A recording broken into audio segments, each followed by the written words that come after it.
Good evening, everyone, and welcome once again to our Bhagavad-gita Satsang. It is a pleasure, as always, for me to be here with you, and an honor to have you here with me.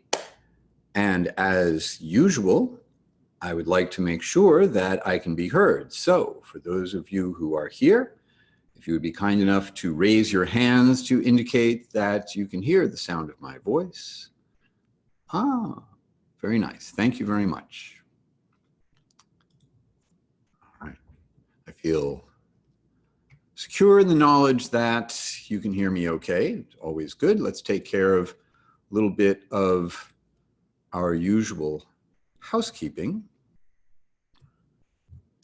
So for those of you who are new to the satsang, you can adjust your audio settings and your viewing options up in the upper right-hand corner. No need to worry about your mic or video camera because while you can see and hear me, I cannot see or hear you.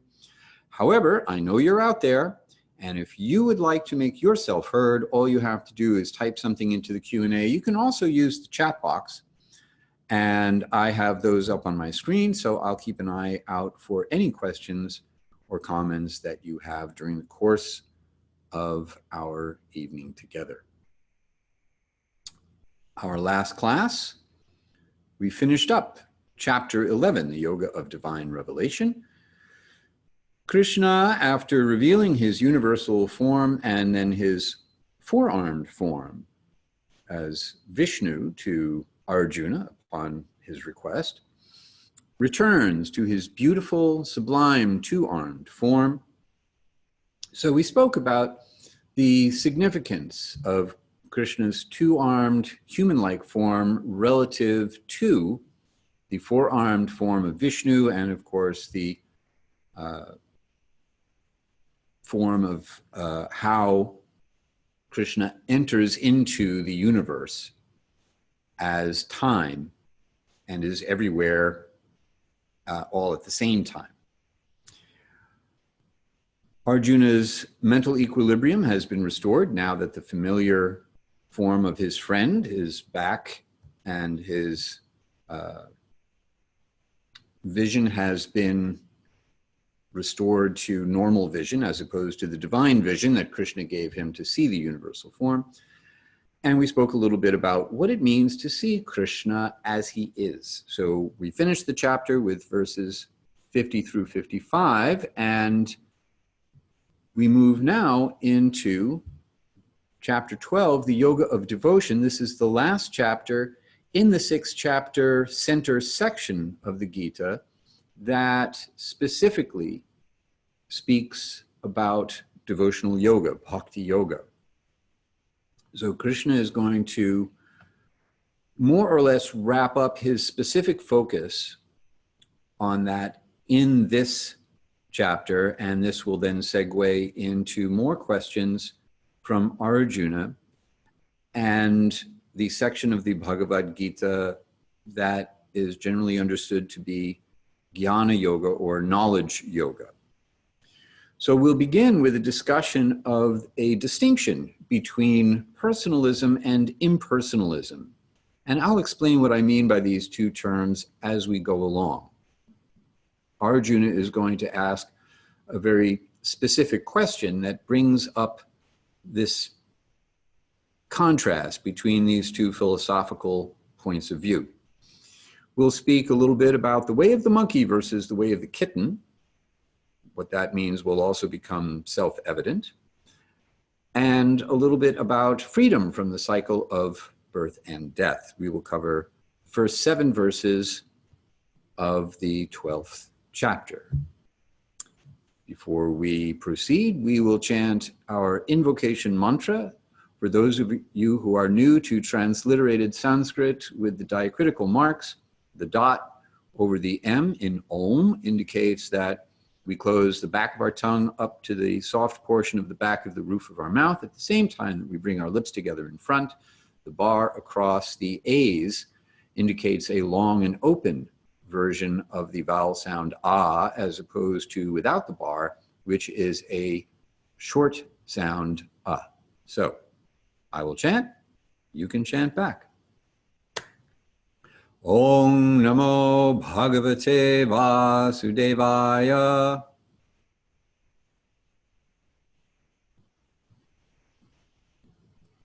Om Namo Bhagavate Vasudevaya.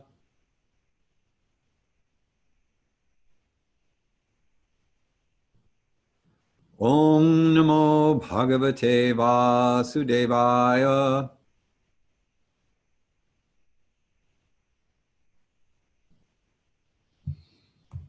The translation: I offer my respects to the Supreme Person, the Son of Vasudeva, who is the all-pervading transcendence. This mantra indicates two aspects of the Supreme Person. The first being a person who happens to be the son of Vasudeva. So obviously a person with a form, name, qualities, activities, relationships. And then also at the same time, who is the all-pervading transcendence. That is to say, having an aspect that is not exactly a person. So we're going to speak about this in some reasonably sophisticated philosophical terms. But first, I went out for a walk in my neighborhood one morning, not too long ago, and I came across this sign. And I just started to think about it. I just started to wonder, what does this sign mean? Keep off grass. So, as you can see from the picture, I thought about it. And I thought, does it mean don't smoke weed? It's legal here in DC. So is it just good advice that, we shouldn't, someone thinks we should not smoke marijuana? I'm sorry, cannabis. Whatever. Anyway, so I thought about that. And then I thought, well, is it this particular grass that they're talking about? Or is it grass in general? Should we just keep off grass wherever we see grass? Maybe what they meant was stay off the lawn.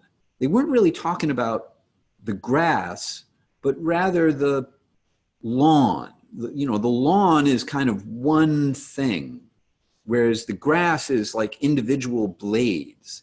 And maybe rather than talking about an individual blade of grass, what the sign means is that there's something beyond the individual blade of grass, the lawn, that is kind of a unity of grassness, as opposed to the individual form of a blade of grass. Anyway, I'm still thinking about it, obviously, because it's not confusing. It's obvious. It means keep off the grass. It means that what I'm doing while I'm thinking about what it means is exactly what they're telling me not to do. The meaning of this sign is self-evident.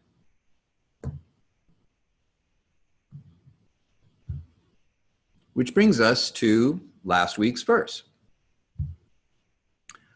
We finished with, O son of Pandu, one whose actions are acts on my behalf, who understands me to be the supreme goal of one's life, who devotes themselves to me, who relinquishes all material attachments and who holds no animosity toward any living being, is one who comes to me.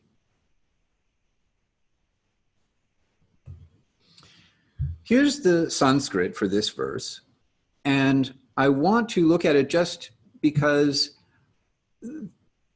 there's a lot of me's. Krishna is speaking, And there's mat karma krit, means engaged in doing work for me. Mat paramo, considering me to be the supreme. Mad bhakta, engaged in my devotional service, being my devotee. Mam, unto me. So there's an awful lot of me here. Does this mean that Krishna is speaking about himself? Or does it mean that Krishna is actually speaking about coming to someone other than him, like something beyond him? Just like that sign, keep off grass, the meaning of the verse is self-evident. The emphasis here is on Krishna himself as the object of meditation, the one to whom actions are offered, the one to whom devotion is offered, and who, by these means, is the ultimate goal, the ultimate destination of yoga. So that's where we left off. And now we can continue into this week's verses 1 through 7. So I will read through the English translation of all of these verses. Then we will go back and look at each one of them in detail. And we're going to spend a lot of time just in the first few verses. And that also, the reason for that will also become self-evident in just a moment. So, text number 1 from chapter number 12. Arjuna inquired, "Whom do you consider to have the most perfect knowledge of yoga? The devotees who connect with you through worshipful offerings of love, or those who worship the imperishable, unmanifest?" Text number 2. The Blessed Lord said, "I consider those endowed with transcendental faith who worship me and remain united with me by perpetually directing their minds toward me to have the most perfect knowledge of yoga." Text number 3. But those absorbed in worship of the imperishable, invisible, all-pervading, inconceivable, unchanging, immovable, and unceasing. Text number 4. Those who bring all the various senses under their control, who are equally disposed to all, and whose actions are intended for the welfare of all beings, will surely attain me. Text number 5. Those whose minds are attached to the unmanifest face more formidable obstacles. Indeed, such embodied souls proceed through a far higher degree of difficulty along the invisible path to the ultimate goal. Text number 6. But for those who worship me, who completely release all their activities to me, who are unequivocal in their devotion to me, who worship me and meditate on me, by this practice of yoga alone. Text number 7. O son of Pritha, I swiftly lift them from the ocean of repeated birth and death, for their consciousness is absorbed in me. All right. So let's go back to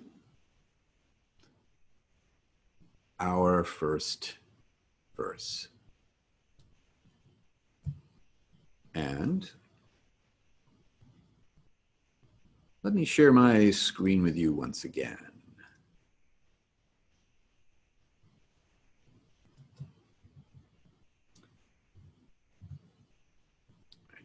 So here,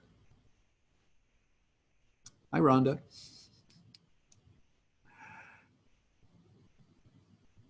Here is the first verse, and we will chant this verse this evening.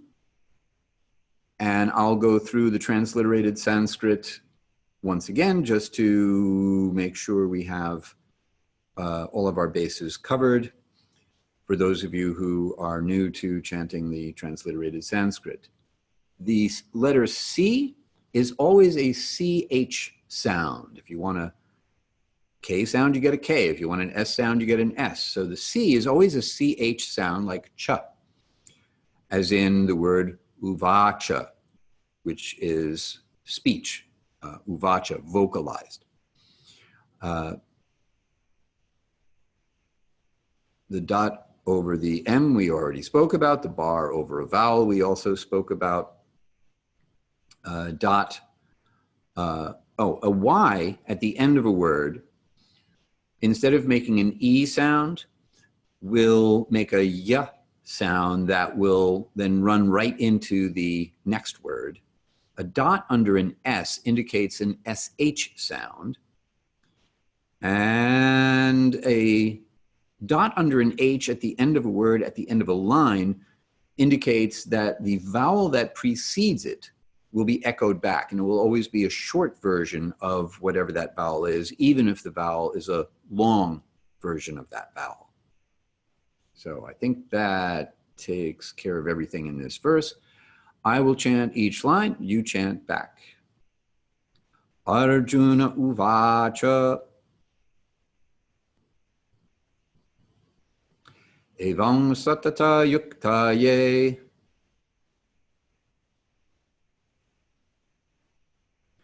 bhaktastvam paryupasate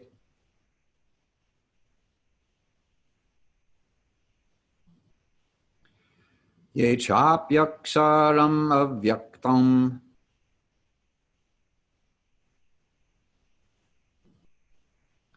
tesham ke yogavitamaha.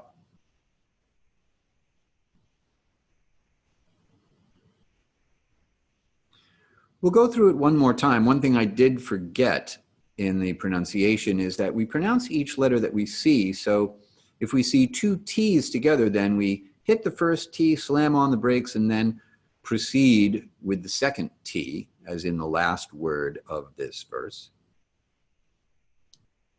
So once again, I'll chant, you chant back. Arjuna uvacha evam satata yuktaye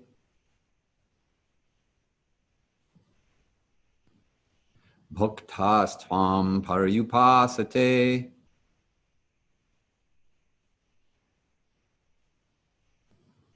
ye chapyaksharam avyaktam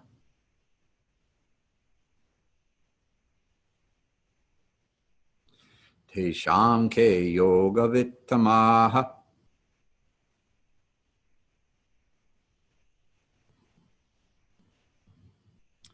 And our translation, once again, Arjuna inquired, whom do you consider to have the most perfect knowledge of yoga? The devotees who connect with you through worshipful offerings of love, or those who worship the imperishable, unmanifest?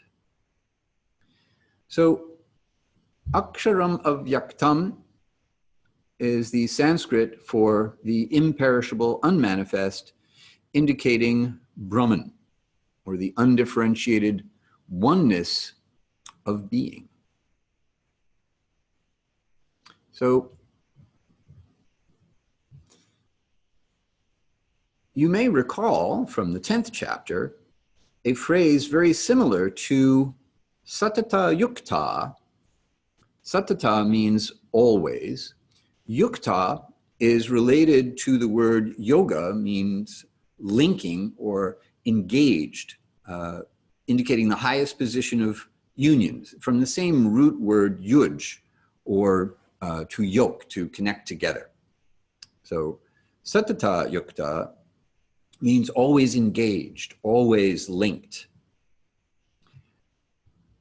One of the four principal verses of the Bhagavad-gita from the 10th chapter uses a very, very similar phrase, satata yuktanam. So again, tesham satata yuktanam also means, satata yuktanam also means also engaged, always engaged.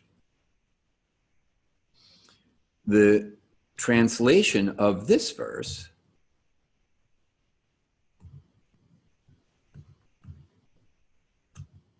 is very similar, or gives an answer to Arjuna's question. So here's Arjuna's question again.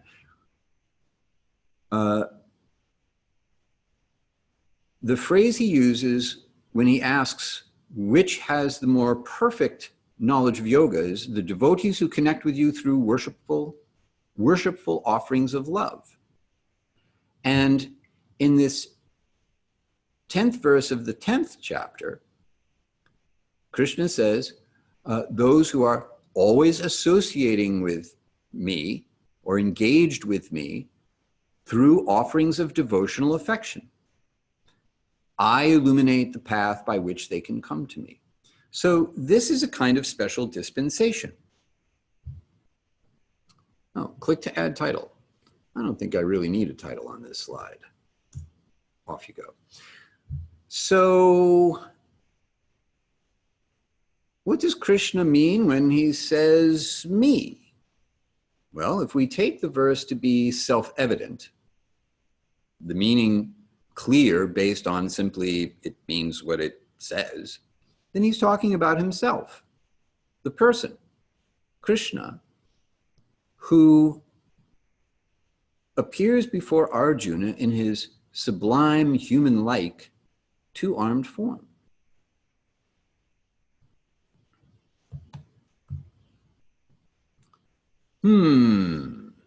What does this mean? So this is what I mean by self-evidence in a text. In other words, just as the sign means exactly what it says and the meaning is self-evident, when Krishna speaks about himself, he means himself, and the meaning is self-evident. There's no need to make some fancy interpretation in order to come up with an explanation of something beyond Krishna. Now, the challenging part of this idea of a direct understanding of the text is that it challenges our credulity, because it proposes that the person speaking the Bhagavad-gita is a real person. And when we deal with ancient literature like the Bhagavad-gita, we're not accustomed to thinking of this as history, as something that actually happened, or words that were actually spoken by the person indicated in the text. And while it is challenging to think of a text in this sort of literal way,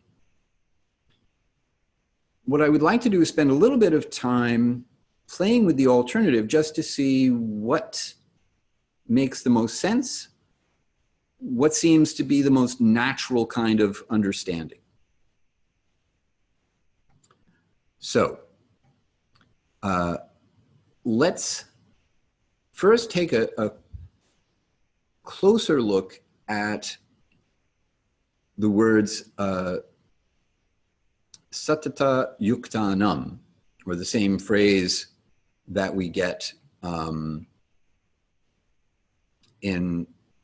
satata yukta ye, these two phrases. In referencing the commentary of Ramanuja, one of the founders or acharyas of one of the Vaishnava sampradayas, one of the personalist schools of yoga philosophy, he says that satata yuktanam means those who constantly aspire for the association of the Supreme Person, or those who seek a personal relationship with the Supreme Being. And as we've discussed previously, that aspect of being a person logically would be there if the Supreme Being is complete. The completeness of the Supreme Being is described in one of the Upanishads, namely the Sri Isha Upanishad, the Upanishad of Ishvara, who is the supreme person, meaning controller or lord. And this is a non-sectarian name for the Supreme Being that shows up in the Bhagavad-gita, but we're more familiar with it as the phrase for the Supreme Being used by Patanjali in his Yoga Sutras. So to such persons, out of loving compassion, Krishna gives buddhi yogam, or intentional spiritual intelligence, so that their individual consciousness can attain communion with him. The individual consciousness engaged with ultimate consciousness. So loving compassion indicates that there must be three things: the individual consciousness, ultimate consciousness, and the medium of yukta, namely love. So the medium of yoga, the agency through which, or the medium through which individual consciousness is yoked to or attains union with ultimate consciousness, is love, according to bhakti yoga, the yoga of devotion. So Arjuna's question is, which yogi has a greater or the greatest knowledge of yoga? Those who seek this relationship of love on a personal level, or those who worship aksharam avyaktam, the impersonal aspect, or Brahman, otherwise known as the imperishable, invisible. This is usually the goal of jnana yogis, yogis who seek to enter into union with the Supreme Being in the form of merging directly into the spiritual mojo, the spiritual effulgence, the spiritual glow of the Supreme Being. So Akshara is a name for formless Brahman. And what we have is now a comparison that Arjuna is asking Krishna to make between the path of jnana yoga, meditation, austerity, and study aimed at merging into the undifferentiated oneness of difference,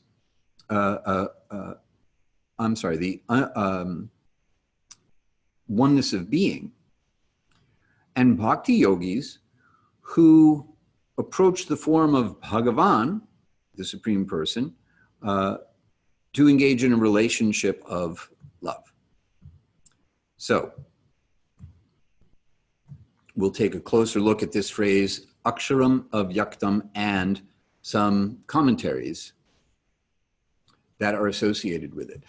The commentary that is the foundation document, the foundation text for the idea of absolute non-dualism is provided to us in the form of a commentary on the Vedanta-sutra by Sankara. Sankara is the founder of the school of Advaita Vedanta, a non-Dvaita dual, Veda knowledge, Anta, the end, Advaita Vedanta, the ultimate conclusion of knowledge is undifferentiated oneness or non-duality, according to Sankara. And Sankara speaks about the form of Bhagavan, or the form of the Supreme Being, as something that facilitates liberation for those who can't meditate without some conceptualization of a form. So what Sankara does is restrict Krishna's answer that will be forthcoming to relative superiority between neophytes who really aren't qualified to meditate on Brahman or Akshara, and those who are qualified to meditate on the formless Brahman. That is, those who can meditate without having the need of a meditational prop. And therefore, Krishna's personal form is thought of in that way. The form is just a meditational prop for those in need of one. What I find particularly curious about Shankara's commentary is that he brings things into his commentary that we will not find in the text that he is commenting on, namely the Vedanta-sutra. So Vedanta explicitly describes Brahman as having qualities. The quality of being joyful, for example, is found in the 12th sutra of the first pada of the first book. The particular Sanskrit phrase is anandamaya bhyasat. That is to say, full of perfect feeling or joyfulness, ananda. So full of joy rather than made of joy, because Brahman is not made. Brahman is eternal. There's no source for Brahman other than Brahman. And therefore is the source of all joy, not something that's made of joy. So full of joy, and thus the source of joy. This is covered in the next two sutras, next three sutras, I should say, 13, 14, and 15. This same Brahman is described as the creator of everything in the second sutra, Janma Dyasya Yataha. Janma means birth, and then Adi, etc. Everything else, Asya Yataha, of which from whom, or in other words, from Brahman is that from which or from whom all things proceed. Hence, different from the individual consciousness or Atma, because the individual Atma is not the source of everything. Brahman is the source of everything, and this is explicitly stated in the 16th and 17th sutras.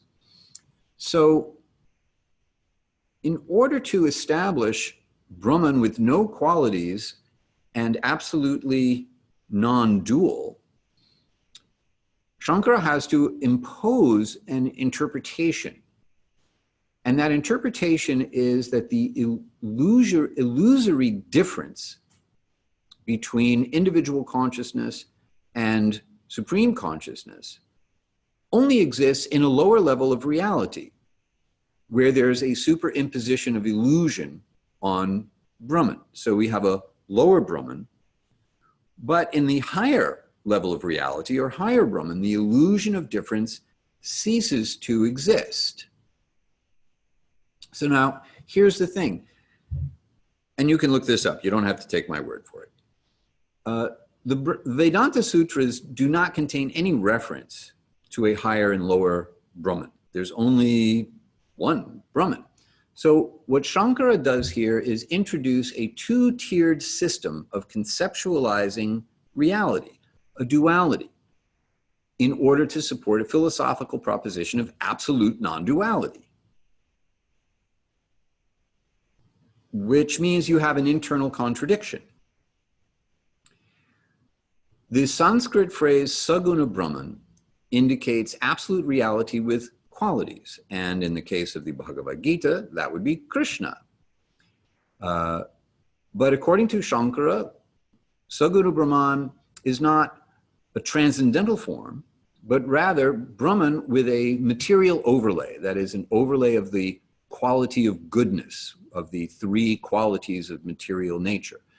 And the idea is by meditation on a form that is in the mode of goodness, one is elevated to the mode of goodness, and that acts as a platform for individual consciousness launching itself into Brahman, liberation into the undifferentiated oneness of being. However, it's worth remembering that all material qualities, goodness, passion, and ignorance, are products of avidya, ignorance. In other words, there's an overarching ignorance within which all three of the material qualities are contained. Therefore, the form of Krishna, however much it may be in the mode of goodness, according to Sankara, is still a product of avidya, of the imposition of illusion on Brahman. So now we have to ask, how can meditating on a product of ignorance propel one into transcendence? How do you transcend ignorance by meditating on a product of ignorance? If the form of the mode of goodness propels one to transcendence, that's fine, except for one thing. You have to stipulate the reality of a duality. And that's not what Shankara's conclusion is. Shankara's conclusion is that there's no duality. Krishna, for his part, never actually places himself within the category of matter. He is moving in the material world, but is not affected by the material world. He retains his own transcendental nature, even in this form that moves through the world. At least that's what Krishna says about himself. Krishna also identifies himself as Brahman, as well as the Paramatma, the supreme person within the heart of all beings, and who pervades all of material nature. So if there's any difference at all between Krishna and Brahman, then the difference is that Krishna, the form of Krishna, would be higher than the impersonal Brahman due to being the foundation or the source of Brahman, as Krishna will tell us in the chapters coming up. In the 14th chapter and in the 15th chapter, Krishna will speak directly to this point after he answers Arjuna's questions here. Speaking of questions, please let me know if you have any questions about Shankara's Advaita Vedanta philosophy or his commentary on the Vedanta-sutras, and how, at least in my reading and the reading of the acharyas of the other schools of Vedanta, Shankara's interpretation doesn't really add up. Anyway, if you have any thoughts on that or any other questions, please share them with me. Meanwhile, I'll move on. So in the next verse, Krishna begins his reply.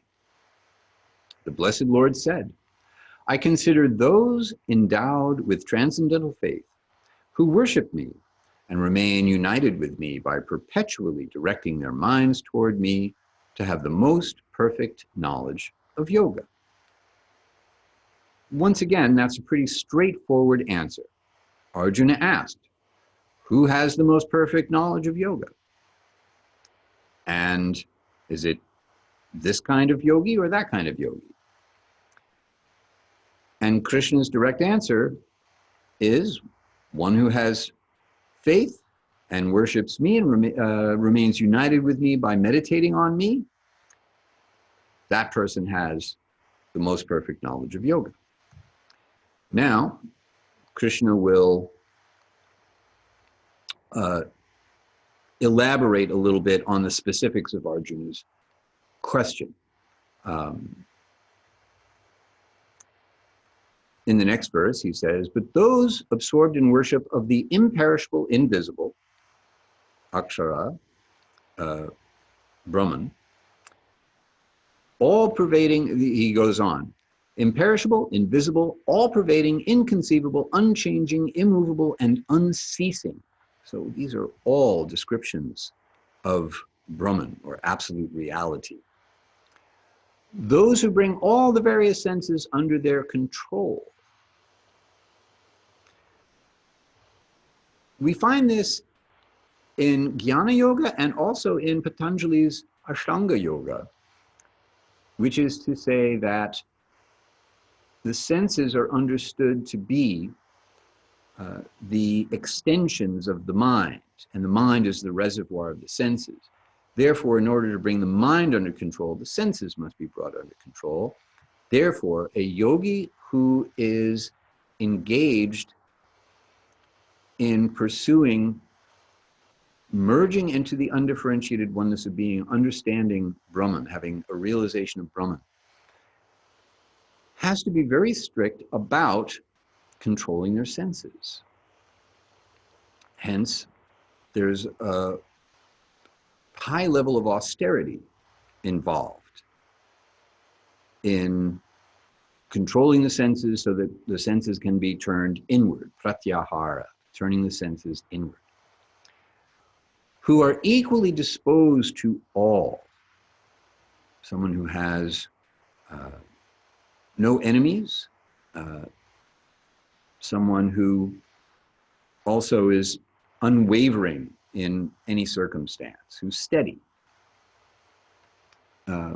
unperturbed by changes, happiness and distress, etc. And whose actions are intended for the welfare of all beings, will surely attain me. All right, they're going to get there, but there's a caveat. Those whose minds, this is now the next verse, those whose minds are attached to the unmanifest face more formidable obstacles. Indeed, such embodied souls proceed through a far higher degree of difficulty along the invisible path to the ultimate goal. So, sometimes the thought is that bhakti yoga is more of a simplified approach for people who aren't really qualified to do the more difficult thing.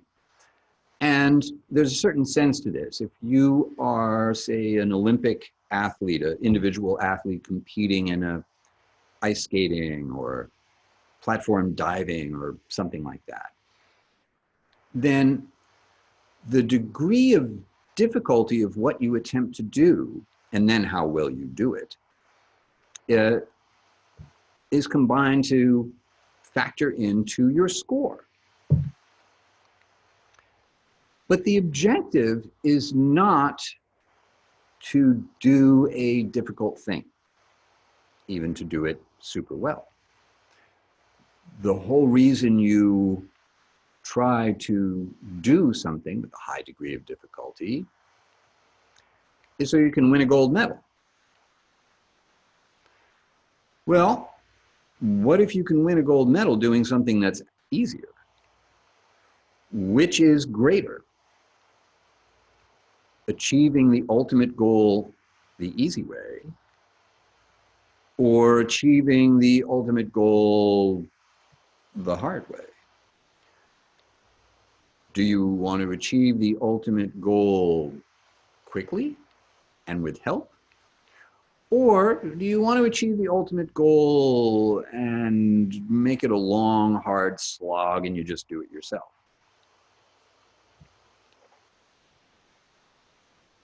So that's what Krishna is indicating here, that you can reach the ultimate goal in due course of time after a great deal of effort, or you can do it now and I'll help you. Which brings us to the next verse. But for those who worship me, who completely release all their activities to me, this translates karma sannyas, action, renunciation, or that is to say, renouncing the fruits of actions or making every action an offering where you're not looking to get the results for yourself. Who are unequivocal in their devotion to me, who worship me and meditate on me by this practice of yoga alone, And it's interesting here that Krishna specifies that this practice of yoga alone, and then he goes to the next verse, O son of Pritha, I swiftly lift them from the ocean of repeated birth and death, for their consciousness is absorbed in me. Earlier, Krishna spoke about how we go where our minds take us. Wherever we direct our consciousness, that's where we go. Okay, Kavita, is this meaning for shloka 4 or 5? So 4 is those who bring all the various senses under their control, who are equally disposed to all, and whose actions are intended for the welfare of all beings will surely attain me. So that's 4. And then 5 and 6, 4 and 5, and then 6 and 7 are often clustered together in translations. I broke them up, but you could almost put a ... I just didn't want to do my Stephen Colbert impersonation when I was doing this, so I decided not to do that. So I'm sorry, 3 and 4 are together. Okay, good. 3 and 4 are together, 5 is solo, and then 6 and 7 are the ones that are together.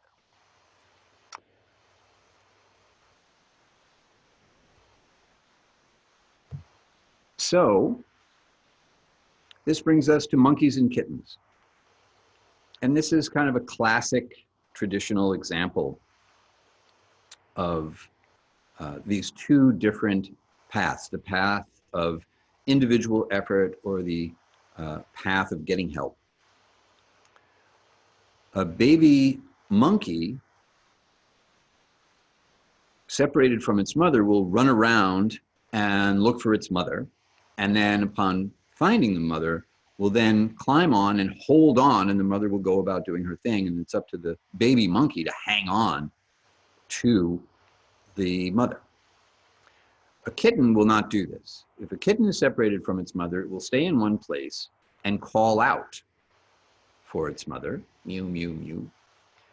And then the mother comes and picks up the kitten by the loose skin on the back of its neck, and the kitten is effortlessly carried to wherever the mother cat wants to take it.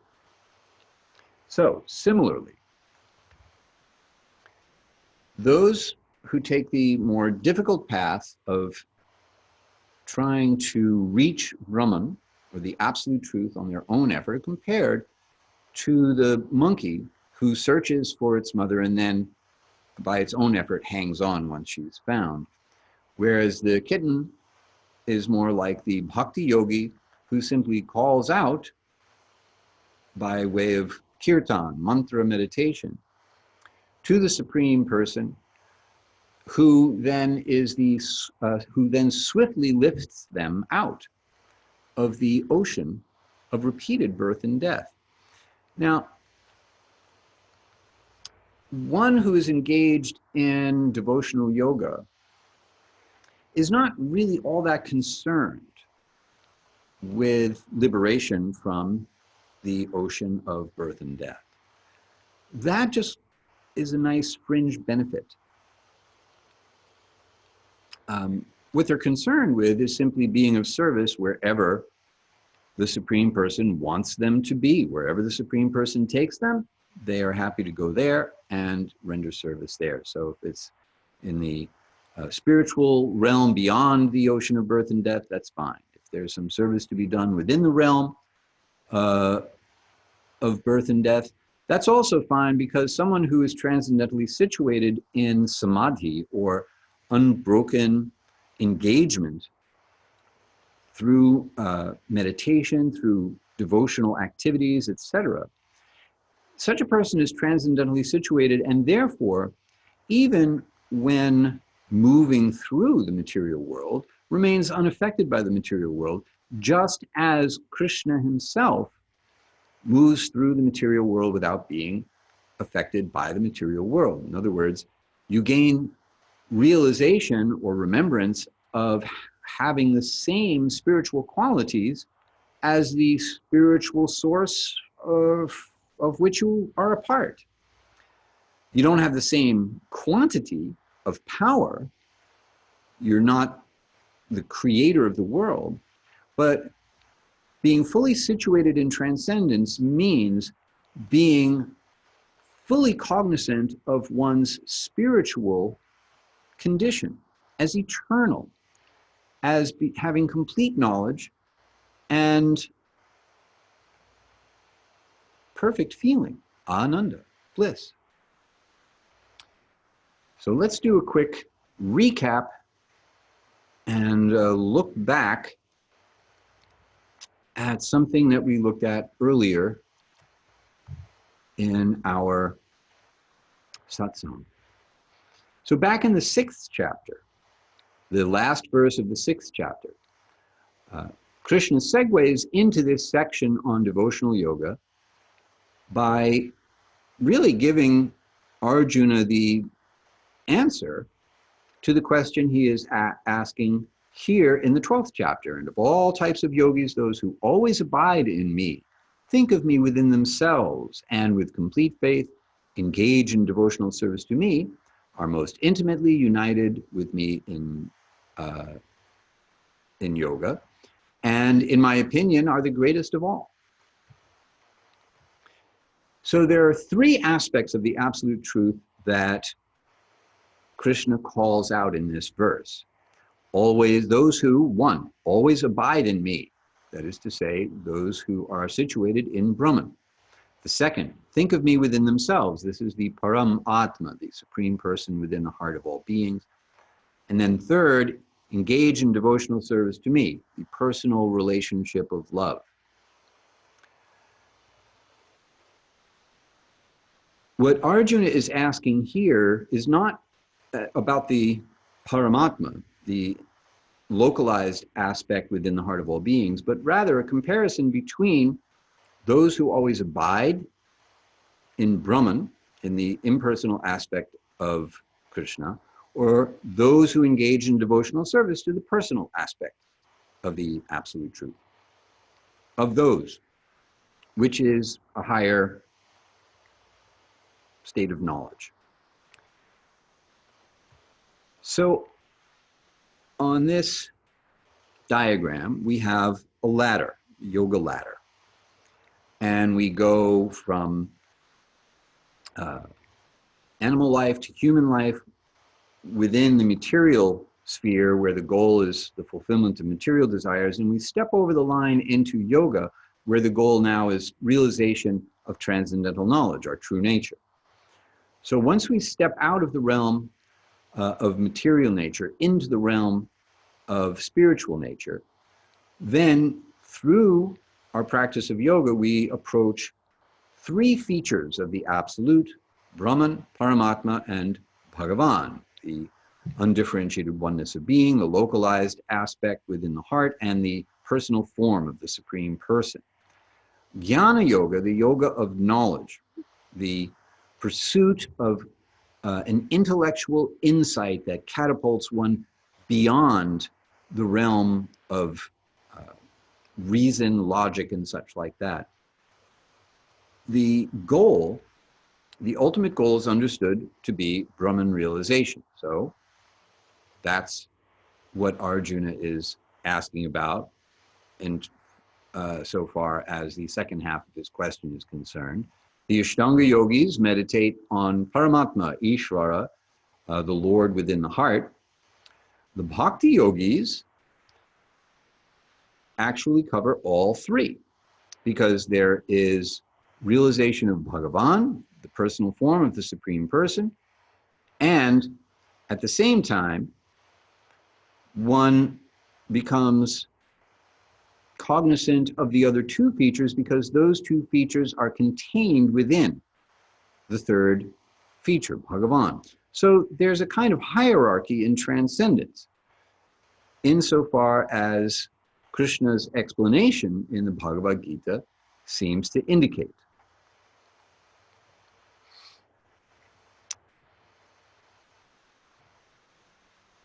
And there you have it. Tonight's class.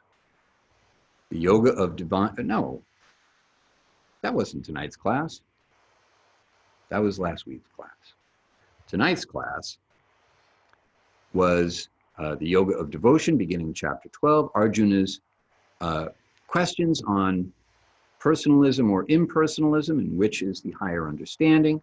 We discussed the way of the monkey and the way of the kitten, our individual effort, as opposed to the process of receiving assistance, and the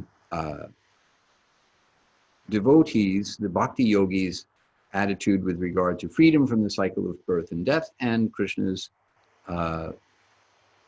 role as the swift deliverer from that ocean for one who is devoted to him. So, if we have any questions or comments on this, I know we got pretty deep into the philosophy weeds in this section, but that is the nature of Arjuna's question. He is asking a philosophical question that requires getting into this kind of deep philosophical aspect, which I hope illustrates that bhakti yoga is not just a thin and sentimental philosophy. The ability of devotional yoga philosophy to go into those deep weeds and offer an analysis of absolute non-duality that penetrates into some of its internal contradictions, gives us some sense that bhakti yoga has its own deep end of the pool insofar as intellectual analysis and critical thinking is concerned. It is not just a matter of sentimentality. If you have questions after the fact, please send them to me at Hari@Hari-kirtana.com. I will always be very, very happy to receive your correspondence. Next week, we will return with verses 8 through 15 of chapter 12. We will discuss the following. If you can't do that, do this. Krishna will give a list of what you can do and make sure that we all know that there's always an entry point, no matter where we at. I got your question, Jill, just a second. We'll also talk about how this is better than that. Well, Krishna will talk about how this is better than that. He will also give us a kind of hierarchical analysis of various yogic engagements. And he will also describe the characteristics of one who is very dear to him. Okay, so our question is, can I define devotional service to Krishna? Yes, I hope so.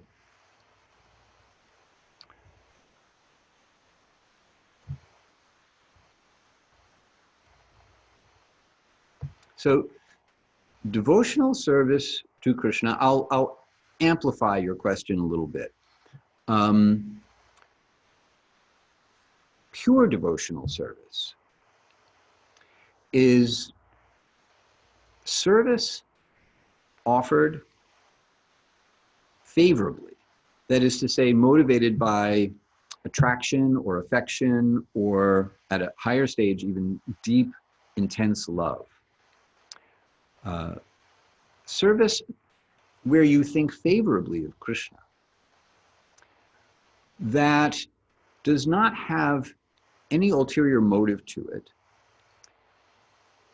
That is to say, we don't perform the action for the sake of getting a result for ourselves, any material benediction, any material result, nor is our service undermined by any concept of Krishna as a meditational prop, where the service is supposed to result in our going beyond, or so-called beyond, Krishna. So a short way of saying this is not compromised by karma, action with the hope of a desirable reaction, and jnana, mental speculation about the nature of Brahman, with the idea that we engage in devotional service to Krishna to purify the heart in order to realize that we are Brahman. So that's the definition of pure devotional service that's offered by Rupa Goswami, one of the great self-realized sages in the line of Vaishnava teachers. And that's given in a book called Bhakti Rasamrita Sindhu. The short version of that translation would be the nectar of devotion. Any service, now we may still have impure qualities, that is to say, we might not be at the stage of pure devotional service, but you can practice pure devotional service. That's called sadhana bhakti, practicing devotion. So even if you don't have pure feelings of devotion, simply by engaging in such service with the aspiration to attain such feelings, that's also still devotional service. And Krishna is going to give a list of different ways of engaging in devotional service in these upcoming verses, which is what I mean by, if you can't do this, do that. If you can't do that, do this. So all kinds of entry points for devotional service will be indicated in the verses that we're going to cover next week. So, Jill, does that answer your question?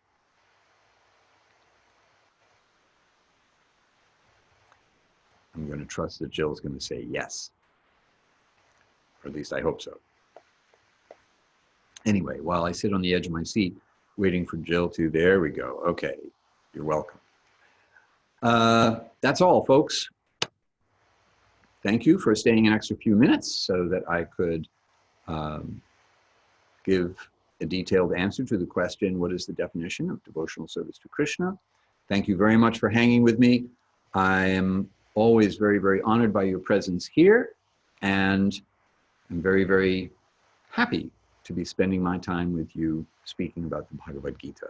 I look forward to seeing you next time. Until then, have a wonderful evening and a wonderful rest of your week.